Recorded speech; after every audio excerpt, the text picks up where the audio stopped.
Bienvenidos. Bienvenidos a esta primera edición piloto. Tenemos acá la figurita difícil, la recontra difícil. Así te presento en la clase, Cecilia Capolavini, Sí. licenciada en fonoaudiología, nos va a estar acompañando hoy en la clase, hablando un poco de lenguaje, fonoaudiología. Primero contanos, Ceci, ¿qué es el lenguaje? Bueno, el lenguaje es la capacidad que tiene un ser humano de comunicarse a través de signos o símbolos, ya sea en manera oral o a través de señalamientos. Es la forma que uno tiene de comunicarse con el otro. ¿Y cuál es la diferencia entre lenguaje y comunicación? En realidad, el lenguaje es una herramienta que se utiliza en la comunicación. Uno se puede comunicar a través de distintas formas, ya sea por gestos, miradas, señalamientos o el lenguaje. Que son las palabras. Claro, y digamos que la comunicación precede a lo que es el lenguaje. O sea que un bebé primero se comunica antes de adquirir el lenguaje. O sea que la comunicación es antes que el lenguaje, está antes que el lenguaje. ¿Cómo es ese proceso de adquirir el lenguaje?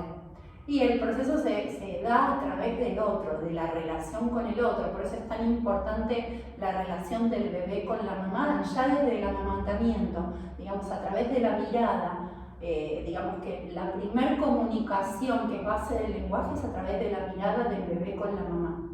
Y después se va entablando a lo largo del desarrollo del bebé a través de gestos, de actos, y ahí va escuchando y después va reproduciendo. Pero se da lentamente. Desde psicomotricidad, ese primer momento le llamamos diálogo tónico-postural. Sí, se es llama ese primer momento de encuentros y desencuentros y acomodaciones que hay en esos primeros encuentros de la mamá y el otro que está. Por eso es tan importante el contacto visual en ese momento, y es importante que la mamá no esté con el celular o no esté mirando la tele, que sea un momento íntimo entre la mamá y el bebé y que sea de comunicación real, porque esa es la base de todo. Yo creo que siempre lo digo en clase, y me parece que vos lo traes ahora, que creo que ahora también hay tantos niños con dificultades en el lenguaje porque, digamos, estamos todos atravesados por la tecnología y el uso del celular, sí. Que digo, por ahí antes la mamá estaba amamantando y estaba con su bebé o estaba participando con los otros de una conversación. Y hoy por ahí está usando el celular. Seguramente, es que es lo que se usa ahora. Ahora las mamás están conectadas en forma continua y no está esa conexión que hay con el bebé, no es ese ida y vuelta. Entonces falla desde el principio, claro, a veces. Por eso hay tantos problemas de lenguaje, porque falla desde el primer momento. ¿Qué es lo que estás recibiendo hoy vos en el consultorio mucho? Se reciben muchos chicos con trastornos del lenguaje y del habla. O sea, ¿cuál es la diferencia? La diferencia es que el lenguaje es cómo se estructura, digamos, la comunicación. La existencia del verbo, digamos, del armado de la frase, esa sería la parte. De que hay muchos chicos que le cuestan, se manejan por ahí con palabras frases. Quieren, por ejemplo, comer una galletita y en vez de decir quiero comer una galletita, dicen directamente galletita, como palabra frase. O sea, hay un retraso en la adquisición del lenguaje. Y después el habla son, digamos, los trastornos específicos en la pronunciación, que se reciben en el consultorio de chicos cada vez más grandes. Porque como los papás no le prestan tanto atención y por ahí en el jardín les dicen, pero bueno, empiezan a pedir turnos, no hay turnos y se va dilatando y antes llegaban chicos entre 4 y 5 años al consultorio por trastornos de sonidos del habla y ahora llegan a los 6, 7 y 8 años. Claro, mucho más grande. Se retrasa un montón. ¿Cómo intervenís vos desde la fonoaudiología? ¿Cómo es el armado de la sesión? ¿Qué recursos contás? Bueno, primero se hace la evaluación de los chicos, ¿no? Que es lo primordial. Primero se hace hincapié en el lenguaje, después en los sonidos en sí. Primero se trata de adquirir el lenguaje. Y bueno, de acuerdo a cada chico se empiezan, generalmente con los problemas del lenguaje, se empiezan por categorías semánticas. Las categorías semánticas son, digamos, los animales, las frutas, los objetos más conocidos que tienen al alcance de los chicos, y se empieza con la nominación. Y bueno, y se arma la clase, la sesión, digamos, mediante el juego, todo es mediante el juego. Juegos, cuentos, todo es a través de cuentos. ¿Por qué no desde Fono no trabajan por ahí con niños tan pequeños de 2 años, digamos? Pues se trabaja desde pequeños. Lo que pasa es que se da primero más importancia a que puedan, digamos, tener un mínimo de atención para lograr la adquisición del lenguaje. Entonces por ahí se da más importancia a lo que es psicomotricidad, a lo que es terapia ocupacional, para que por lo menos permanezcan un breve periodo sentados o prestando atención. Eso es lo que se hace más hincapié. Y a veces cuando son muy chiquitos es muy difícil. ¿A qué refieren estas palabras difíciles que a veces no entendemos? ¿Qué son palabras difíciles que no entendemos? No me salen, son tan difíciles que no me salen, no, mentira. Los fonemas, digamos, estos conceptos propios de la fonología. Fonológico, fonema, estas palabras. Fonema, grafema, eso, todo eso. El fonema es el sonido de la letra. Bien, de la letra. De la letra, el fonema, claro. Por ejemplo, la M, digamos, es digamos, ese es el fonema, la Bien. Es el sonido que tiene cada una de las letras. Bien. El grafema es cómo se escribe. Bien. ¿Fonológico qué es? Fonológico tiene que ver con la fonología, con el habla en sí. Sí. Sí, con los sonidos del habla. Con los sonidos del habla. Te quería preguntar también por esto del trastorno específico del lenguaje, porque ahora hay como algunos chicos que tienen este diagnóstico, a veces solo tienen alguna dificultad en el lenguaje y tienen un diagnóstico de TEA, o sea, ¿qué es lo que pasa con esto? Con los chicos que tienen un trastorno del lenguaje. Claro, porque hay niños que por ahí tienen un diagnóstico de TEA, pero uno por ahí lo observa, trabaja con él y decís, bueno, hay solo una cuestión en el lenguaje, no es, digamos, no está dentro del espectro autista. Sí, digamos que se pueden dividir, hay un trastorno específico del lenguaje que no tiene que ver con el TEA. Claro. Sí. Es un trastorno independiente que solamente se afecta al lenguaje. Sí, se tratan de manera distinta, porque en el TEA, digamos que haces más hincapié en otros tipos de conducta, claro, de atención, que en el TEA por ahí no está tan afectado. Claro, y desde el TEA, ¿cómo trabajas vos? Con el TEA primero lo que se trata de hacer es trabajar sobre lo que es la atención. La atención, primero focalizar la atención. Una vez que se trabaja la atención, trabajar la comprensión.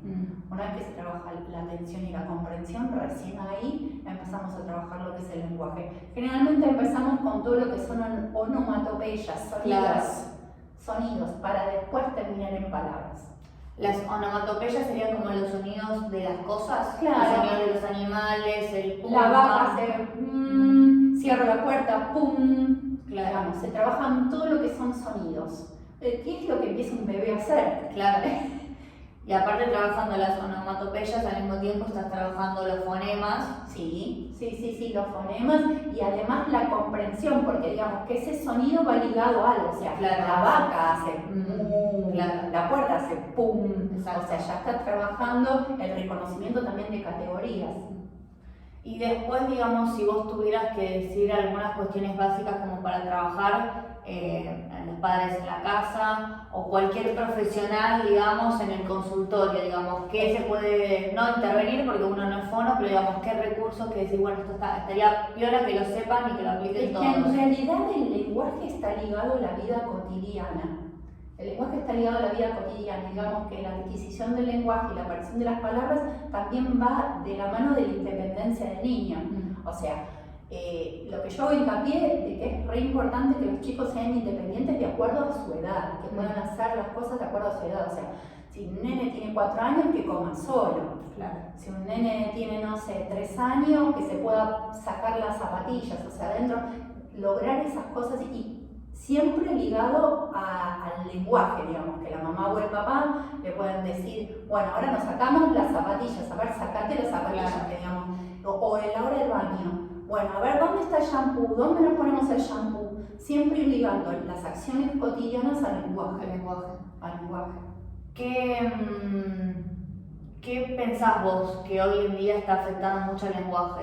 Tiene mucho que ver esto que decíamos de los celulares y de la falta de comunicación mismo entre los adultos. Claro. Por ejemplo, las horas de la comida en una casa, por lo general, está la tele prendida. Claro.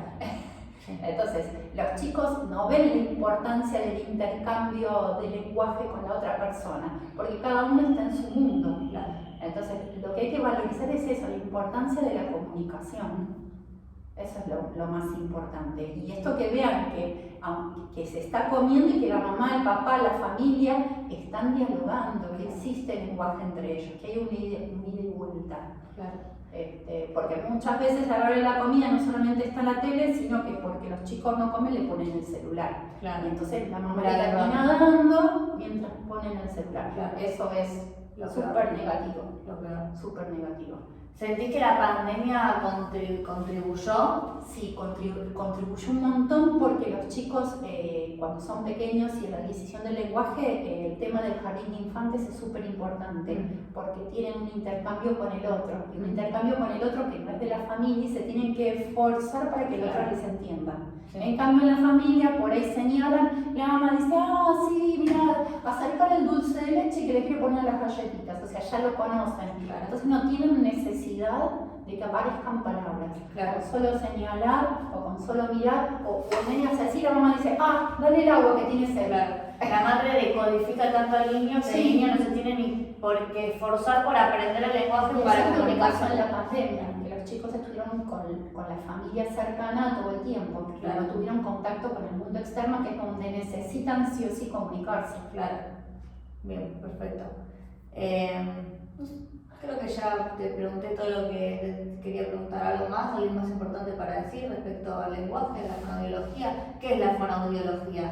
La definición de fonoaudiología. la fonoaudiología es muy amplia porque abarca muchos aspectos, desde la audición hasta el Claro. lenguaje, la deglución, la voz, o Claro. sea, es muy amplio, muy amplio. Claro, acá lo estamos charlando más en relación a la primera infancia, digamos. Sí, la primera infancia y a lo que es el lenguaje y el habla. Claro. Pero hay otros aspectos que también se tienen que ver, la deglución, la Claro. voz, o sea, un montón de cosas más. Y vos en la carrera aprendés todo esto, después podés elegir alguna Se especialización. aprende absolutamente todo. No, tenés que hacer una especialización.